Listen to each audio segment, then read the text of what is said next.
Bienvenidos al canal de los castillos, la historia y las leyendas como nunca los has visto ni escuchado.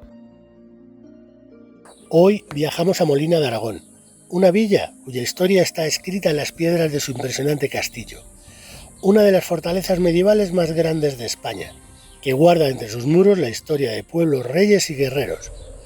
En 2 minutos te resumo su historia y si te quedas, al final te cuento lo que sucedió cuando las hijas del Cid pasaron por Molina. El castillo de Molina de Aragón no fue el castillo que cambiara continuamente de dueño entre Castilla y Aragón, como a veces se nos hace creer. Su historia es bastante más interesante.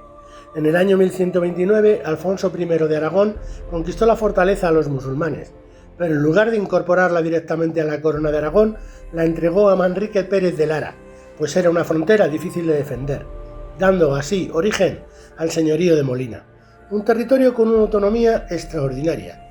Durante casi siglo y medio, Molina fue, por encima de todo, molinesa. El castillo no fue conquistado por asedios ni asaltos, sino por una boda. A finales del siglo XIII, la última señora de Molina, María de Molina, se casó con Sancho IV de Castilla y el señorío quedó unido a la corona de Castilla, aunque conservó sus antiguos fueros. El único cambio real entre las dos coronas llegó en 1369, tras la Guerra Civil Castellana.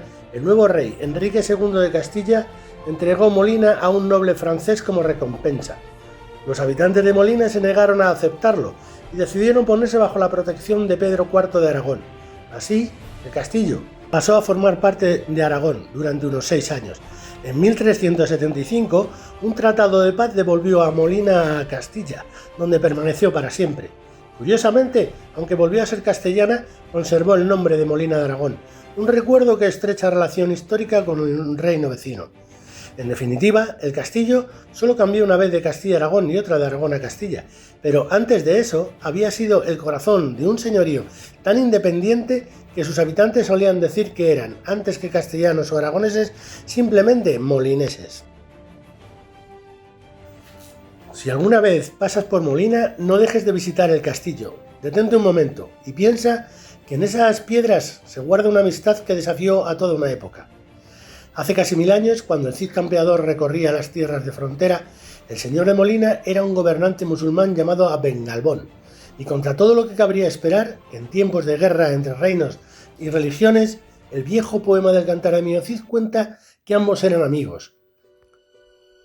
Cuando las hijas del Cid pasaron con su familia por Molina, necesitaron refugio.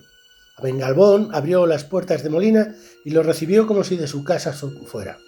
Les ofreció protección, comida y escolta, demostrando una lealtad que algunos nobles cristianos no tuvieron. El poema incluso cuenta que descubrió un plan de los infantes de Carrión para asesinarlo y robarle sus riquezas.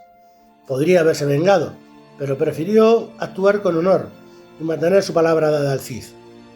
Lo más curioso es que los historiadores creen que Abengalbón pudo ser un personaje real, un gobernador musulmán de Molina, cuyo recuerdo acabó convertido en leyenda.